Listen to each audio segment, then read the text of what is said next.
ایک صاحب نے ایک مسئلہ پوچھا، میں مسئلے کا جواب دے رہا تھا مگر دل ہی دل میں رو رہا تھا اور دل خون کے آنسو رو رہا تھا۔ انہوں نے کہا شیخ صاحب ہمارے پڑوس کے گاؤں میں ایک مسلمان لڑکی نے غیر مسلم لڑکے کے ساتھ شادی کر لی، اسلام کو چھوڑ دیا، فرار ہو گئی، گھر چھوڑ کے چلی گئی، جا کر کے دوسرے شہر میں رہنے لگی، ایک بچے کی ماں بھی بن گئی اور دوسرا بچہ ابھی پیدا ہونے والا تھا کہ اس لڑکی کا انتقال ہو گیا، ڈیلیوری کے دوران اس کا انتقال ہو گیا۔ اب ہمارے گاؤں میں مسئلہ آیا کہ اس لڑکی کو کیا مسلمانوں کے قبرستان میں دفن کیا جائے اور اس کی جنازے کی نماز پڑھی جائے؟ امام صاحب نے کہہ دیا کہ نہیں پڑھی جائے گی، لیکن اسی علاقے کے دوسرے عالم صاحب نے کہا کہ وہ لڑکی مجھے فون کرتی تھی اور روتی تھی اور کہتی تھی میں نے بہت غلط فیصلہ کیا ہے، میں دل میں بہت شرمندہ ہوں، مجھے رات میں خواب آتے ہیں کہ میں جہنم کی آگ میں جل رہی ہوں، واللہ میں اپنے گناہ پر بہت شرمندہ ہوں، اور یہ بات اس نے موت سے ایک دن پہلے کہی تھی۔ میں نے کہا کہ اس لڑکی نے اگر واقعی میں موت کے پہلے ایسا کہا تو ہمیں اس نے ظن رکھنا چاہیے کہ اس نے توبہ کی تھی اللہ تعالیٰ سے، ٹھیک ہے اس نے کام بہت غلط کیا، امام صاحب اس کی جنازے کی نماز نہ پڑھائیں لیکن اس کو مسلمان مانا جائے گا اور اس کو عام لوگ جنازے کی نماز پڑھ کے دفن کر دیں۔ کہا شیخ صاحب اس بات پر اختلاف ہوا، اس کو بغیر جنازہ پڑھے دفن کر دیا گیا۔ یہ حالات ہیں آج ہماری قوم کی بیٹیاں آج دنیا میں بھی کفر کی آگ میں جل رہی ہیں اور آخرت میں بھی جہنم کی آگ میں جلیں گی۔ اور بہنوں، تمہاری بچیاں آج مرتد ہو رہی ہیں، تمہاری نوجوان نسل آج اسلام کو چھوڑ رہی ہے۔ کہاں گئی تمہاری ماں کی ممتا، کہاں گیا تمہارا باپ کا پیار؟ میرے بھائیوں، اپنی آنے والی نسلوں کے عقیدے کو بچا لو، ان کے ایمان کو بچا لو۔ ارے ہم غریبوں کی پونجی کیا ہے میرے بھائی؟ ہمارا ایمان ہے، ہماری توحید ہے۔ ہم دنیا میں روکھا سوکھا کھا لیں، کرائے کے مکانوں میں رہ لیں، جھوپڑیوں میں رہ لیں، ہمارے پاس اچھے کپڑے نہ ہو، ہماری زندگی میں کوئی راحت اور سکون نہ ہو، لیکن اگر ایمان بچا کے چلے گئے، توحید بچا کے چلے گئے تو کل قیامت کے دن سرخرو ہو جائیں گے اور دنیا میں لگزریس لائف گزار لی اور کروڑ پتی بن گئے اور ارب پتی بن گئے، اور اگر توحید سے ہاتھ دھو بیٹھے تو میرے بھائیوں ہم سے زیادہ خسارہ اٹھانے والا کوئی نہیں ہوگا۔ قرآن کہتا ہے فَلَا تَمُوتُنَّ إِلَّا وَأَنْتُمْ مُسْلِمُونَ، تمہیں موت نہ آئے مگر اسلام کی حالت میں، تمہیں مرنا ہے تو اسلام کی حالت میں مرنا ہے۔ اگر آپ کو یہ لگتا ہے کہ شراب بہت گندی چیز ہے، زنا بہت خراب کام ہے، ناچ گانا بہت بری چیز ہے، بے حیائی بہت خراب چیز ہے، تو معاف کیجیے گا، یہ تمام برائیاں ایک طرف ہیں اور اللہ کی دھرتی پر اللہ کے ساتھ کسی اور کی عبادت کی جائے، اللہ کا حق کسی اور کو دیا جائے، مزاروں پر سجدے کیے جائیں، قبروں پر سجدے کیے جائیں، گھوڑے اور جانور کی عبادت کی جائے، پیڑوں کی عبادت کی جائے، یہ شراب اور زنا اور ناچ گانے سے کہیں زیادہ بڑا گناہ ہے۔ اللہ تعالیٰ نے حضرت ابراہیم علیہ السلام کا واقعہ بیان کیا۔ ابراہیم علیہ السلام کی قوم نے جب ان کو دھمکی دی کہ تم ہمارے معبودوں سے بغاوت کرتے ہو، اے ابراہیم ہم تم کو نہیں چھوڑیں گے، تو حضرت ابراہیم نے کیا کہا تھا؟ فرمایا وَكَيْفَ أَخَافُ مَا أَشْرَكْتُمْ وَلَا تَخَافُونَ أَنَّكُمْ أَشْرَكْتُمْ بِاللَّهِ مَا لَمْ يُنَزِّلْ بِهِ سُلْطَانًا۔ اے میری قوم کے لوگوں، تم تو اللہ کے ساتھ شرک کر کے بھی نہیں ڈرتے ہو اور میں اللہ کی توحید پر چل رہا ہوں، میں کیوں ڈروں گا؟ فَأَيُّ الْفَرِيقَيْنِ أَحَقُّ بِالْأَمْنِ إِن كُنتُمْ تَعْلَمُونَ۔ اے میری قوم کے لوگوں، اگر ایک طرف مشرکوں کی جماعت ہے، ایک طرف توحید والوں کی جماعت ہے، تو ڈرنا کس کو چاہیے؟ مشرک کو ڈرنا چاہیے، موحد کو ڈرنے کی ضرورت نہیں ہے۔ الذین آمنوا ولم يلبسوا ایمانہم بظلم اولئک لہم الامن وہم مہتدون۔ کیا بات کہی ابراہیم علیہ السلام، کہا کہ اے میری قوم کے لوگوں، جو ایمان والے ہیں اور جو ایمان کے ساتھ شرک کی ملاوٹ نہیں کرتے، جن کی توحید میں ملاوٹ نہیں ہے شرک کی، وہی امن اور چین سے رہنے کے لائق ہیں اور وہی ہدایت پر رہنے کے قابل ہیں۔ عبدالغفار سلفی کے بیانات سننے کے لیے مولانا کے اس آفیشل چینل کو سبسکرائب کریں۔ پہلے چاہت پھر نگاہوں سے اتاری جاؤ گی، پہلے چاہت پھر نگاہوں سے اتاری جاؤ گی، آبرو بھی جائے گی اور تم بھی ماری جاؤ گی، تم پھروگی در بدر رسوائی اور ذلت کے ساتھ، بیٹیوں جب چھوڑ کر نسبت ہماری جاؤ گی۔ یہ تو ایک سازش ہے ورنہ تم نہیں ان کو قبول، کل وہی نفرت کریں گے آج پیاری جاؤ گی۔ جس گھڑی دل بھر گیا کوٹھے پہ بیچیں گے تمہیں، داغ لے کر ہوگی واپس اور کنواری جاؤ گی۔ جس کے دم پر گھر سے نکلی کل وہ جب دے گا فریب، سوچ لو کس سمت پھر تم پاؤں بھاری جاؤ گی۔ عزت و عظمت گنوا کر منہ دکھاؤ گی کسے، کرتے کرتے دنیا سے تم آہوزاری جاؤ گی۔ اترے گا تھوڑے دنوں میں جب جوانی کا نشہ، ظلم کی آغوش میں تب باری باری جاؤ گی۔ کوئی مذہب دے نہ پائے گا تمہیں ایسا حصار، چھوڑ کر اسلام کی جب پاسداری جاؤ گی۔ ہے شریعت ہی تمہاری پاسباں اے بیٹیوں، دامن اسلام میں ہی تم سنواری جاؤ گی۔ پیاری بہنوں عفت و شرم و حیا اپناؤ تم، دیکھنا پھر نور حق سے تم نکھاری جاؤ گی۔ آہ دوزخ کو خریدا تم نے ایمان بیچ کر، آہ اب روز جزا تم بن کے ناری جاؤ گی۔ روتی ہے چشم فریدی دیکھ کر انجام بد، گر نہ سنبھلو گی تو لینے صرف خاری جاؤ گی۔ پہلے چاہت پھر نگاہوں سے اتاری جاؤ گی، آبرو بھی جائے گی اور تم بھی ماری جاؤ گی۔ میرے پیارے ساتھیوں، معاشرے کی اصلاح پر کچھ بولنے کے پہلے ہم یہ جاننا چاہتے ہیں کہ معاشرے کی اصلاح ہم بعد میں کریں گے۔ پہلے ہم یہ جانیں کہ معاشرہ کیوں بگڑ رہا ہے، سماج کیوں برباد ہو رہا ہے، سماج کے اندر یہ برائیاں کیوں پنپ رہی ہیں۔ قرآن کریم میں اللہ تعالیٰ نے سورۃ الرعد میں اس کا جواب دیا، فرمایا ان اللہ لا یغیر ما بقوم حتی یغیروا ما بانفسہم۔ اے میرے بندو، اللہ تعالیٰ کسی قوم کے حالات کو تب تک نہیں بدلتا جب تک وہ قوم اپنی حرکتیں نہ بدل لے۔ حالات حرکتوں سے بدلتے ہیں، حالات اعمال سے بدلتے ہیں۔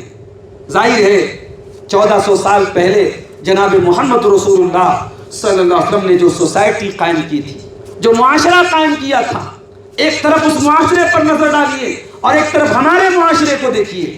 وہ بھی مسلمان معاشرہ تھا، یہ بھی مسلمان معاشرہ ہے، مگر زمین و آسمان کا فرق ہے۔ شاعر کہتا ہے وہ زمانے میں معزز سے مسلمان ہو کر اور تم خار ہوئے تاریخ قرآن ہو کر۔ میرے محترم بھائیوں، میرے بزرگوں، معاشرے کی ان برائیوں کے پیچھے اگر ہم سب سے پہلی چیز جو ہمیں نظر آتی ہے، جن پر ہمیں کام کرنے کی ضرورت ہے، تو وہ ہے توحید اور شرک کا خاتمہ۔ توحید کو بندوں تک پہنچانا اور شرک کی جڑوں کو کاٹنا، اس کے بغیر آپ سماج کی اصلاح نہیں کر سکتے۔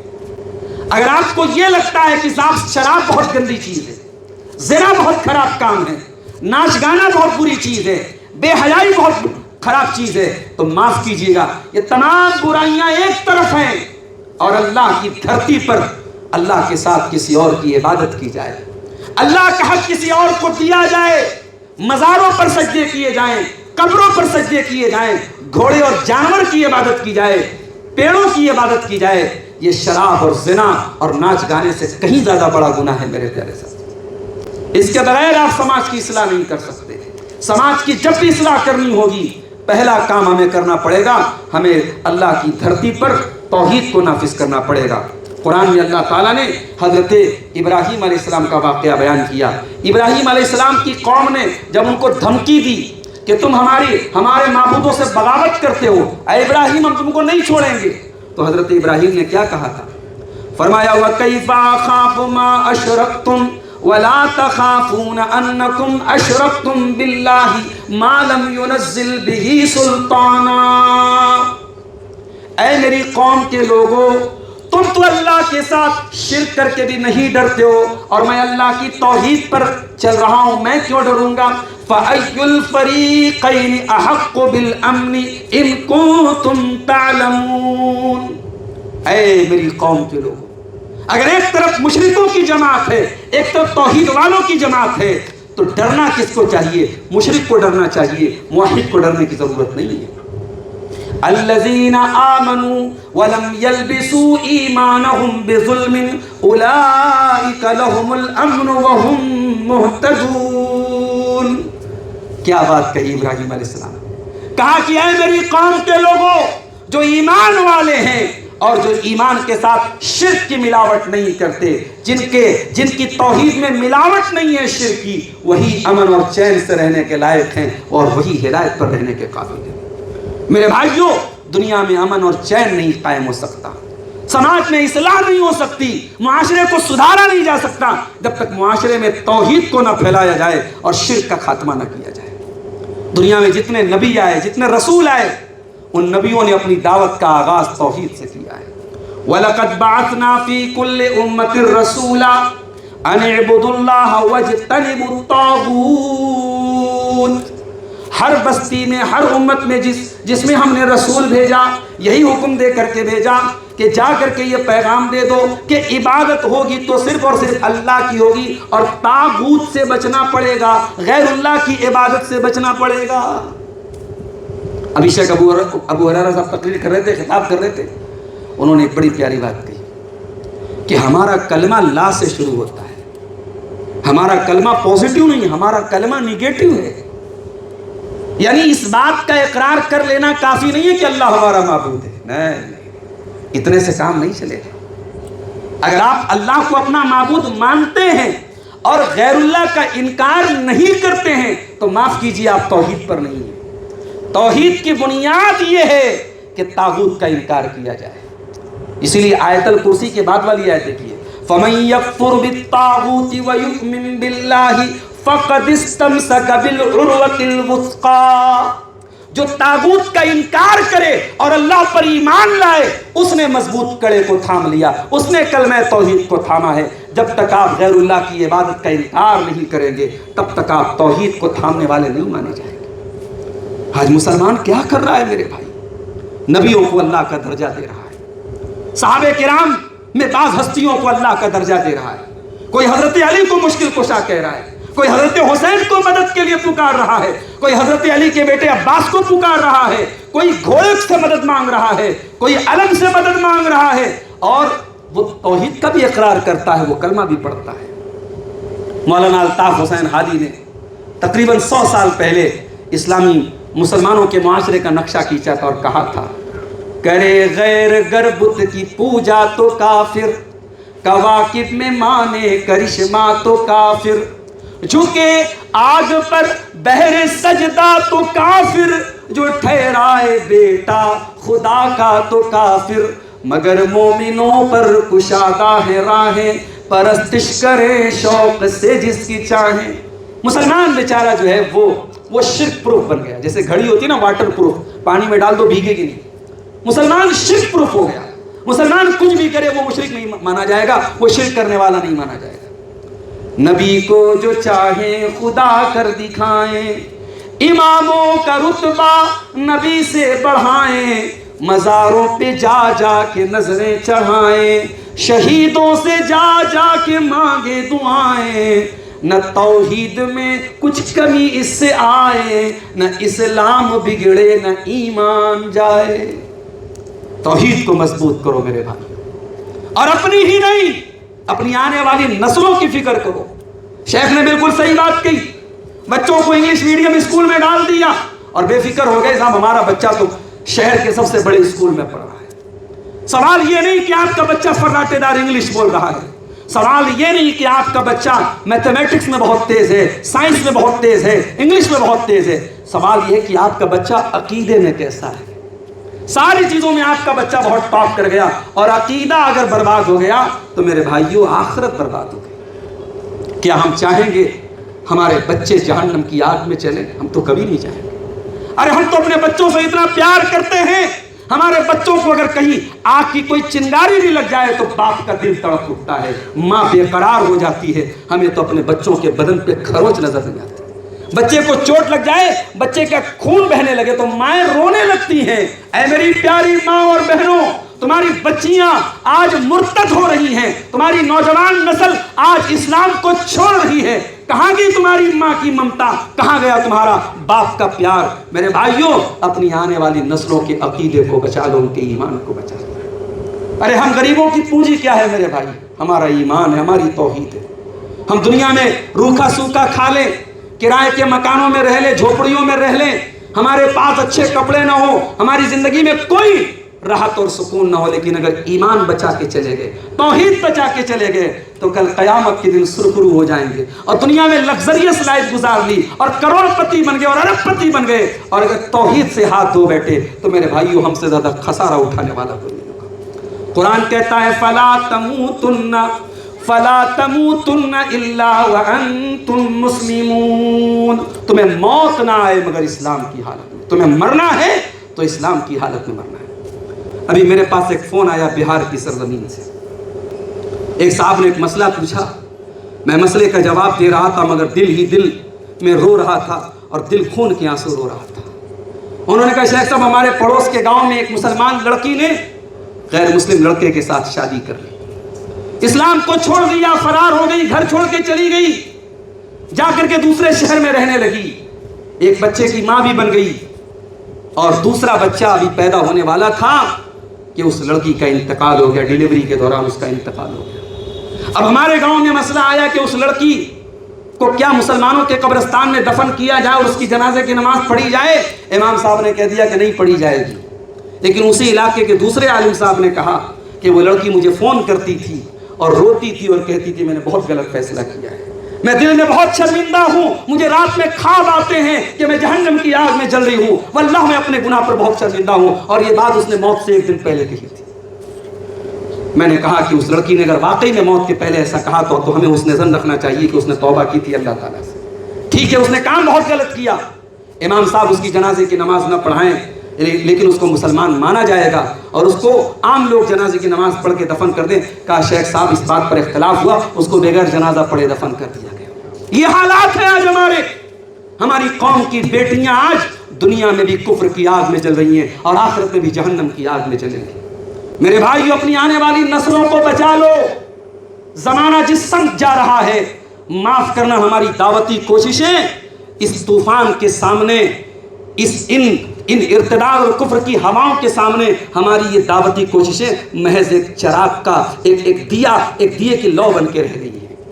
اپنی دعوتی کوششوں کو مضبوط کرو میرے پیارے ساتھیوں، ان ہواؤں کے مقابلے میں ہمیں ایک مضبوط طوفان بن کے کھڑا ہونا پڑے گا، اور خاص طور سے ہر شخص اپنے اور اپنے بچوں کے تئیں فکر مند ہو جائے، ہر شخص اپنے پریوار کے متعلق فکر مند ہو جائے، اپنے بال بچوں کے متعلق فکر ہو جائے کہ میرے گھر میں کبھی شرک نہ آئے، میرے اولاد میں کبھی شرک نہ آئے، میری نسل میں کبھی شرک نہ آئے۔ ابراہیم جیسا پیغمبر اللہ سے دعا کرتا ہے، وَجُنُوبْنِي وَبَنِيَّ أَن نَّعْبُدَ الْأَصْنَامَ، اے پروردگار مجھے اور میری آنے والی نسلوں کو، میرے بچوں کو تو بت پرستی سے بچا لینا، تو شرک سے بچا لینا۔ اگر ابراہیم جیسے امام الموحدین کو اگر اپنی آنے والی نسلوں کی فکر ہے تو میرے پیارے ساتھیوں ہمیں تو اور زیادہ ہونی چاہیے۔ تو یہ پہلا کام ہمیں کرنا ہے، معاشرے کی اگر اصلاح کرنا ہے تو ہمیں توحید پر کام کرنا پڑے گا میرے پیارے ساتھیوں۔ دوسرا کام، آج ہم دیکھ رہے ہیں الحمدللہ مسجدوں کی کمی نہیں ہمارے معاشرے میں، مسجدوں کی کمی نہیں ہے، مسجد تو بنا لی شب بھر میں ایمان کی حرارت والوں نے، من اپنا پرانا پاپی تھا برسوں میں نمازی بن نہ سکا۔ آج کتنے مسلمان ایسے ہیں 24 گھنٹے میں ایک بار بھی ان کا سر اللہ کی بارگاہ میں نہیں جھکتا ہے، ان کی زندگی میں نماز کے لیے کوئی شیڈیول ہی نہیں ہے، وہ یوگا کر رہے ہیں، وہ ورک آؤٹ کر رہے ہیں، وہ جم جا رہے ہیں، وہ بزنس کر رہے ہیں، وہ جاب کر رہے ہیں، سب کچھ ہو رہا ہے، اللہ کا ذکر ان کی زندگی میں نہیں۔ کتنے مسلمانوں کے گھر ہیں یا کوئی اللہ کا نام لینے والا نہیں، سو کالڈ مسلمان ہیں، جمعہ کے دن بیچارے مسجد میں آ گئے، باقی 6 دنوں میں ان کو اللہ یاد نہیں آتا ہے۔ معاف کیجئے گا میرے پیارے ساتھی، نماز یہ اسلامی معاشرے کی نبض ہے، جب تک یہ نماز قائم ہے اسلامی معاشرے کی سانس چل رہی ہے، جس دن یہ نماز ختم ہو گئی اسلامی معاشرے سے سمجھو وہ مسلمان معاشرہ مردہ ہو چکا ہے، اس کی نبض ٹوٹ چکی ہے۔ اسی لیے اللہ تعالیٰ قرآن کریم میں بار بار ہمیں نماز کا حکم دیتا ہے، ایمان اور کفر کے درمیان فرق کرنے والی چیز نماز کو قرار دیتا ہے۔ اتنا ہی نہیں، اللہ تعالیٰ قرآن میں بے حیائی اور برائی سے روکنے والی چیز نماز کو قرار دیتا ہے، فرمایا ان الصلاۃ تنہی عن الفحشاء والمنکر، میرے بندو بے شک یہ نماز تم کو بے حیائی سے روکے گی، برائی سے روکے گی۔ جس زمانے میں بے حیائی اتنی پھیلی ہوئی ہو، اپنی آنے والی نسلوں کو، اپنے بچوں کو اگر بے حیائی سے بچانا ہے، اپنے گھر میں نماز کا ماحول پیدا کرو میرے بھائی۔ اسی لیے اللہ کے پیارے رسول فرماتے ہیں صلی اللہ علیہ وسلم، مروا اولادکم بالصلاۃ وهم ابناء 7، جب تمہارے بچے 7 سال کے ہو جائیں نماز کا حکم دو، اور جب 10 سال کے ہو جائیں اور نماز نہ پڑھے تو تم ان کی پٹائی کرو، نماز قائم کرو اور اپنے بچوں سے نماز قائم کرواؤ۔ اور یہ بات یاد رکھو، روزی روٹی کے سارے مسائل اپنی جگہ ہیں، لیکن ہمارا کاروبار، ہماری دکان، ہماری تجارت، ہماری جاب نماز سے بڑھ کے نہیں ہونی چاہیے۔ اگر آپ اپنی جاب کی وجہ سے نماز چھوڑ رہے ہیں، اپنے کاروبار کی وجہ سے نماز چھوڑ رہے ہیں، تو یہ کاروبار، یہ جاب، یہ روزی روٹی کل قیامت کے دن ہماری اور آپ کی ہلاکت کا سبب بن جائے گا میرے بھائی۔ اسی لیے اللہ قرآن میں کہتا ہے وَأْمُرْ أَهْلَكَ بِالصَّلَاةِ وَاسْتَبِرْ عَلَيْهَا، اے میرے حبیب، اے میرے نبی، آپ اپنے گھر والوں کو بھی نماز کا حکم دیجئے اور خود بھی نماز کی پابندی کیجئے۔ لا نسألک رزقا، ہم تم سے روزی نہیں مانگتے، نحن نرزقک، ہم تو خود تم کو روزی دیتے ہیں۔ کہیں ایسا کوئی نہ سمجھے کہ نماز پڑھنے سے اس کی روزی میں کوئی کمی آ جائے۔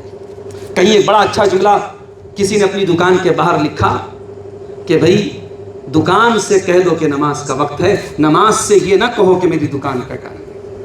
اپنے کاروبار سے کہہ دو کہ نماز کا وقت ہے، نماز سے یہ نہ کہو کہ میرے کاروبار کا وقت ہے۔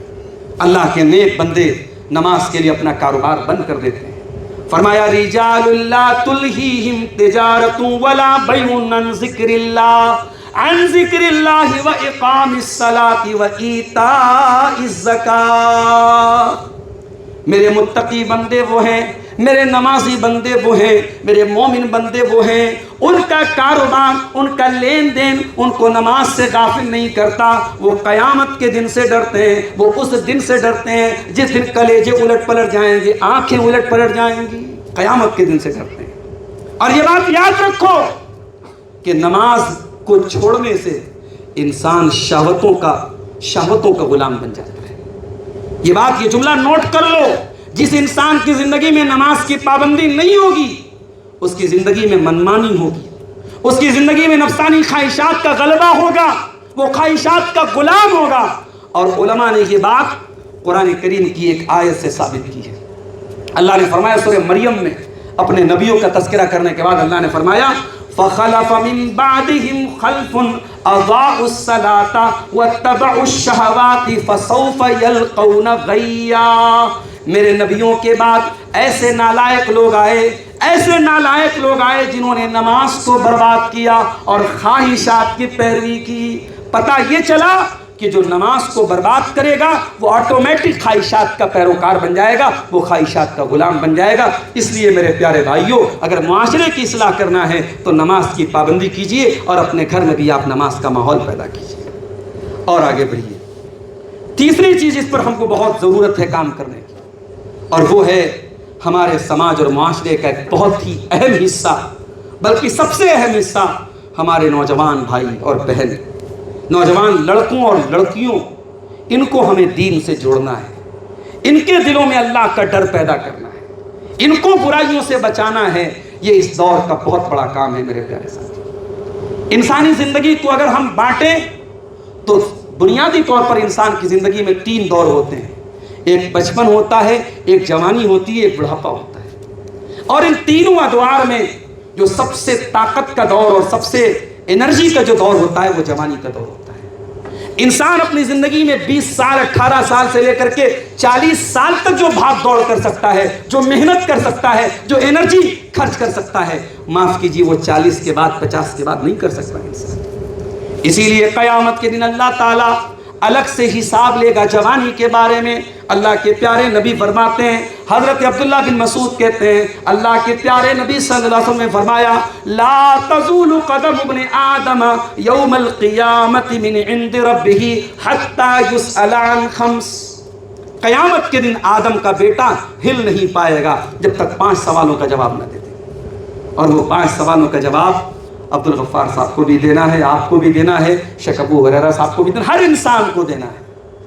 ہر آدم کے بیٹے کو ان 5 سوالوں کا جواب دینا ہے۔ پہلا سوال، ان عمرہ فیما افنا، تو نے اپنی عمر کو کہاں گزارا، تیری زندگی کہاں فنا ہوئی، تیری حیات اور تیری زندگی کے لمحات کہاں گزرے۔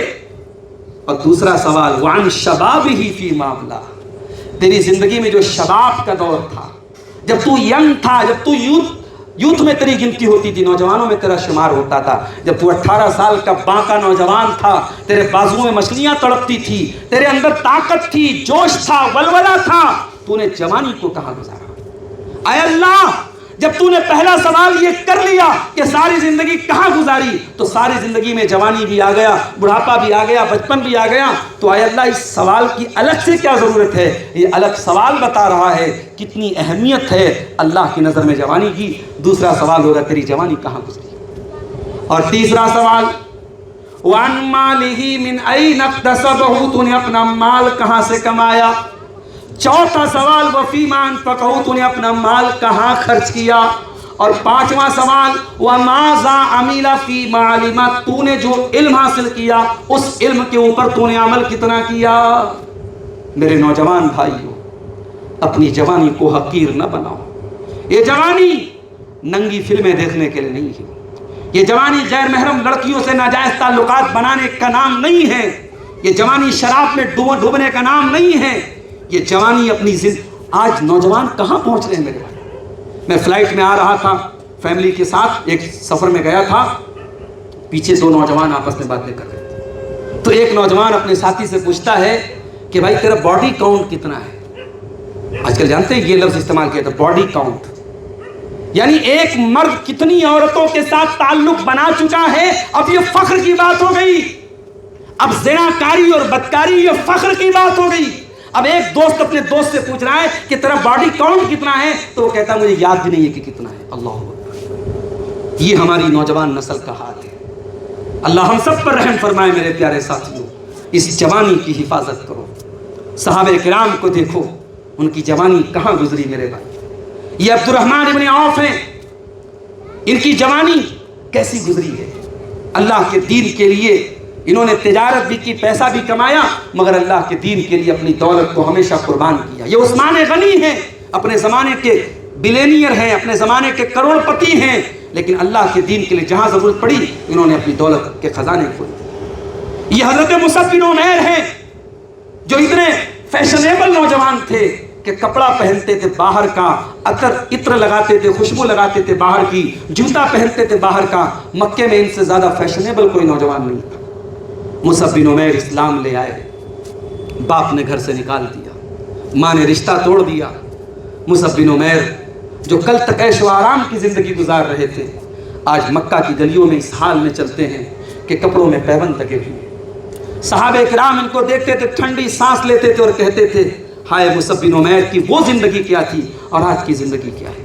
اور یہی مصعب بن عمیر تھے، اللہ کے پیارے نبی نے ان کو حکم دیا کہ اے مصعب جاؤ مدینہ چلے جاؤ، یثرب چلے جاؤ اور وہاں جا کے دعوت کا کام کرو۔ میرے نوجوان بھائیوں غور کرو، یہ دعوت کا کام، میں یہ نہیں کہتا کہ ہر آدمی دعوت کا کام کرنے لگے، اس کے لیے جو بنیادی چیزیں کی ضرورت ہے، بنیادی چیزوں کی ضرورت ہے وہ حاصل کرے علماء کی رہنمائی میں، لیکن دعوت کا کام ہمارے نوجوانوں کو کرنا چاہیے۔ حضرت مصعب بن عمیر کو اللہ کے نبی نے مدینہ داعی کی حیثیت سے بھیجا، اور اس وقت کا مدینہ وہ مدینہ نہیں تھا جہاں ہر آدمی نبی کے لیے پل کے بچھا کے بیٹھا ہے۔ مصعب بن عمیر نے چند سالوں میں محنت کر کے مدینہ کے گھر گھر میں اسلام کی آواز کو پہنچایا، اور یہی مصعب بن عمیر جنگ احد میں شہید ہوئے تو بڑے لمبے تگڑے تھے، بہت ان کی ہائٹ بہت زیادہ تھی۔ جب کفنایا جانے لگا تو کفن کا کپڑا چھوٹا پڑ رہا تھا، اور اتنی گنجائش نہیں تھی کہ ایک آدمی کو ایک سے زیادہ چادر میں کفنایا جائے، تو جو چادر تھی اس سے ان کے سر کو ڈھانپا گیا اور ان کے پیر پہ گھاس ڈال کے ان کو دفنایا گیا۔ میرے بھائیوں، یہ صحابہ کرام تھے۔ میرے نوجوانوں، قرآن کریم میں اللہ تعالیٰ نے اصحاب کہف کا واقعہ بیان کیا ہے۔ آج جمعہ کا دن ہے، آپ نے سورہ کہف پڑھی ہوگی، اس میں یہ آیت آپ کی نظر سے گزری ہوگی۔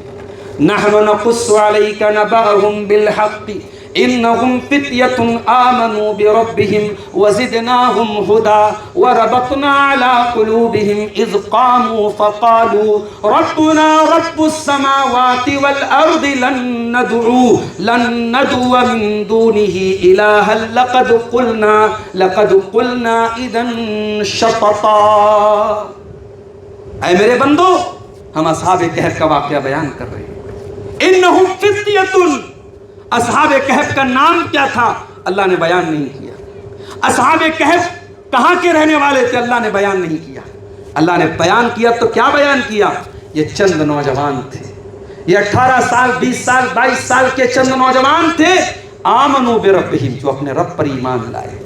ساری قوم مشرک تھی، سارا سماج مشرک تھا، پوری قوم سے ٹکر لینے والے یہ چند اللہ کے بندے نوجوان تھے، اور جب یہ ایمان لے آئے وَزِدْنَاهُمْ هُدًى، اللہ کہتا ہے ہم نے ان کے ایمان میں اضافہ کر دیا، وَرَبَطْنَا عَلَىٰ قُلُوبِهِمْ، اور ہم نے ان کے دلوں کو مضبوط کر دیا۔ اور یہ بادشاہ کے سامنے کھڑے ہو کر کے انہوں نے اعلان کیا، ربنا رب السماوات والارض، ہمارا رب وہ ہے جو آسمان اور زمین کا رب ہے، ہم اللہ کے سوا کسی اور کو نہیں پکار سکتے۔ یہ اصحاب کہف یہ نوجوان تھے، اس میں پیغام ہے میرے نوجوانوں کہ تمہیں بننا ہے تو اصحاب کہف کی طرح بنو۔ اے میرے نوجوان ساتھیوں، تمہیں بننا ہے تو ابراہیم کے جیسے بنو۔ ابراہیم اپنی مشرک قوم کو توحید کی دعوت دیتے ہیں، اور توحید کو سمجھانے کے لیے ابراہیم اپنی قوم کے بت خانے میں آتے ہیں، فَجَعَلَهُمْ جُزَازًا إِلَّا كَبِيرًا لَهُمْ لَعَلَّهُمْ إِلَيْهِ يَرْجِعُونَ، اور سارے بتوں کو توڑ دیتے ہیں ابراہیم علیہ السلام، بڑے والے کو چھوڑ کر کے۔ قالوا من فعل هذا بآلهتنا انه لمن الظالمین، قوم کے لوگ کہتے ہیں وہ کون ظالم ہے جس نے ہمارے معبودوں کے ساتھ یہ کام کیا ہے؟ قالوا سمعنا فتى يذكرهم يقال له ابراہیم، تو کچھ لوگ کہتے ہیں کہ ایک نوجوان ہے جس کا نام ابراہیم ہے، اسی کا یہ کام ہوا۔ قالوا فاتوا به على اعين الناس لعلهم يشهدون، کہا کہ لاؤ ابراہیم کو آنکھوں کے سامنے، سب کے سامنے لاؤ ابراہیم کو، اس سے پوچھا جائے۔ قالوا اانت فعلت هذا بآلهتنا یا ابراہیم، کہا کہ اے ابراہیم کیا تم نے یہ کام کیا ہے؟ قال بل فعله كبيرهم هذا فاسألوهم ان كانوا ينطقون، ابراہیم نے کہا کہ نہیں، میں کہاں سے کر سکتا ہوں، ان کے بڑے نے کیا ہوگا، ان سے پوچھ لو۔ تو ابراہیم علیہ السلام نے اپنی مشرک قوم کے درمیان اتنا بڑا رسک لے کر اور جان کو ہتھیلی پہ رکھ کے جو یہ کارنامہ انجام دیا، بتوں کو توڑا اور قوم کو توحید کو سمجھایا، یہ کام ابراہیم نے کب کیا؟ جب وہ نوجوان تھے۔ میرے نوجوانوں، ٹھیک ہے آپ جاب کرو، بزنس کرو، پیسہ کماؤ، اچھا کپڑا پہنو، اچھی زندگی گزارو، مگر معاف کرنا، زندگی کا مقصد صرف اس کو مت بناؤ۔ یہ زندگی اتنی حقیر چیزوں کے لیے نہیں ہے، زندگی کا مقصد کیا ہونا چاہیے؟ اللہ کو راضی کرنا ہونا چاہیے۔ قل ان صلاتی و نسکی و محیای و مماتی للہ رب العالمین، میری زندگی کا مقصد تیرے دین کی سرفرازی، میں اسی لیے مسلمان، میں اسی لیے نمازی۔ اور آگے بڑھیے، قرآن کریم میں ایک نبی کا واقعہ بیان ہوا ہے، ان کا نام ہے یوسف علیہ السلام۔ یوسف علیہ السلام بلا کے خوبصورت تھے، اللہ کے پیارے رسول فرماتے ہیں اعطی شطر الحسن